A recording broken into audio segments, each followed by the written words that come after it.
हमारे साथ बात करने के लिए यहाँ पे किसान पंचायत के कुछ लोग मौजूद हैं। हम इनसे बात करेंगे और पूरी जानकारी जानेंगे।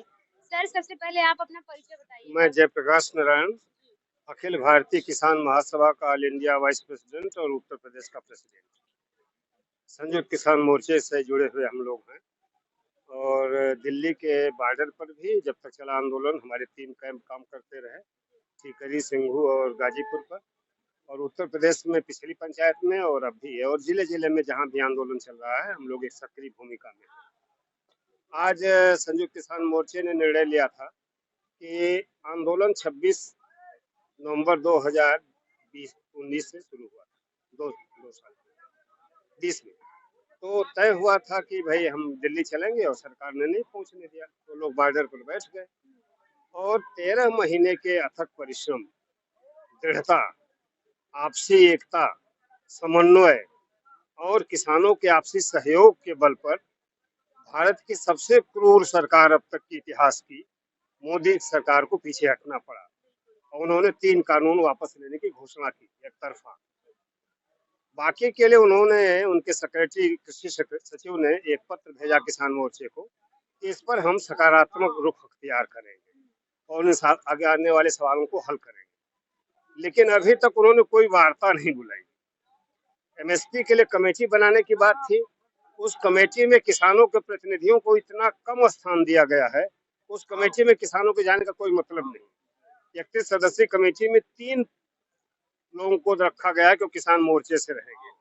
बाकी जितने भी विशेषज्ञ हैं, कृषि विशेषज्ञ हैं या जो सोशल विशेषज्ञ हो सकते हैं या किसान नेता, वो सब सरकार के प्रतिनिधि हैं जो 3 एक्ट के पक्ष में थे, 3 लॉ जो थे उनके पक्ष में थे, उनको रखा है। तो उस कमेटी का किसान मोर्चे ने बहिष्कार कर दिया कि हमें इस कमेटी का औचित्य ही नहीं है। यह दंत नाक जिसको कहते नहीं, दांत कान रहित है, जिसके पास कुछ है नहीं, ये कुछ कर नहीं सकती, ये सरकारी कमेटी, हम नहीं जाएंगे।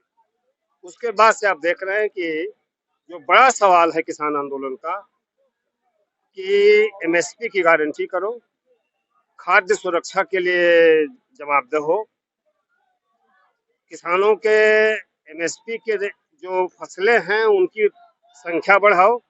अभी तक सिर्फ 5-7 फसलों पर ही होता है। अब यह था कि 23 फसलों पर चिन्हित किया गया था जिनकी एमएसपी दी जानी चाहिए, अभी उन्होंने कुछ भी नहीं किया।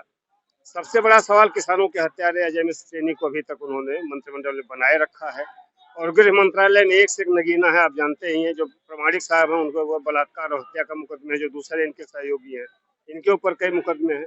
तो इस तरह से इन्होंने किसानों की सारी मांगों को अस्वीकार कर दिया। अच्छा सर, आज के 2 साल पहले जो कम से कम 700 से ज्यादा किसान जो है शहीद हुए थे, उस पे आप क्या कहेंगे?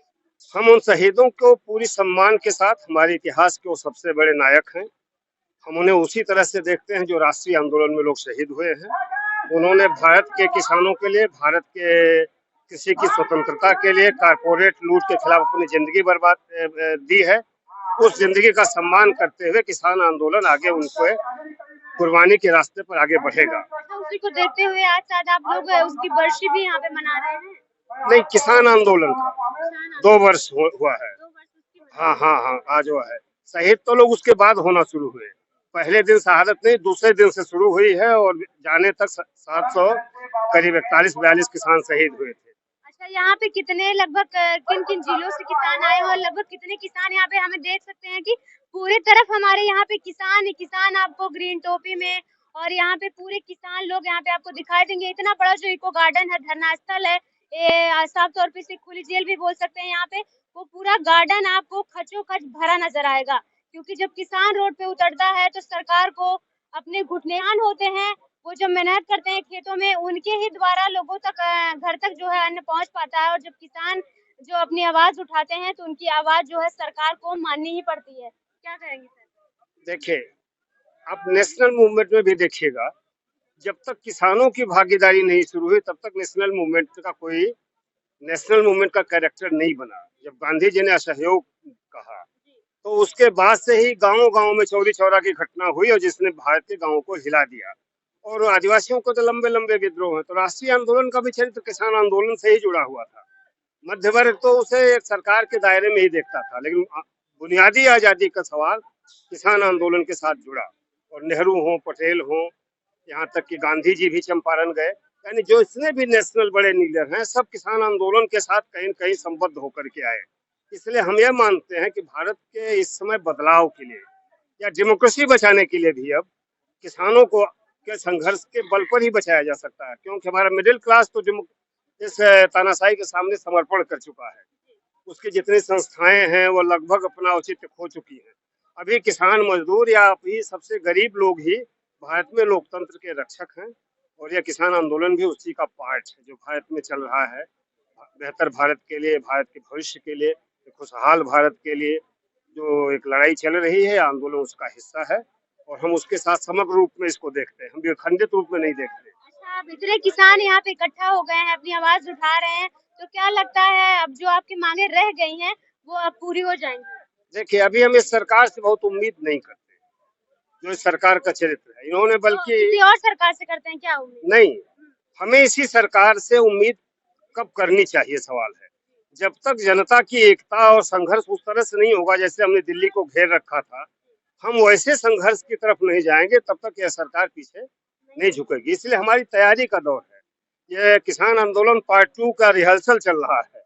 ये इसे नेशनल लेवल पर लिया ऐसे जाए। चल रहा है, मतलब पिक्चर अभी बाकी है? हाँ, पिक्चर आना बाकी है। जैसे मोदी जी ने कहा था 100 दिन पर ट्रेलर दिखा रहे हैं हम, जब आपकी जीत के आए, तो किसान आंदोलन का भी दूसरा ट्रेलर है, और यह अभी रिहर्सल चल रहा। हर राजधानियों में आज भारत के किसान पहुंचे हैं। अच्छा, हमने देखा कि बाहर काफी ज्यादा पुलिस लगी हुई है और तमाम गाड़ियां खड़ी है, तो क्या लग रहा है पुलिस आप लोगों को डराने के लिए इतनी फोर्स, इतना मतलब क्यों ये सब है? तो इसको हम दो अर्थों में देखते हैं। एक तो लॉ एंड ऑर्डर मेंटेन करना उनकी जिम्मेदारी है, उन्हें करना चाहिए।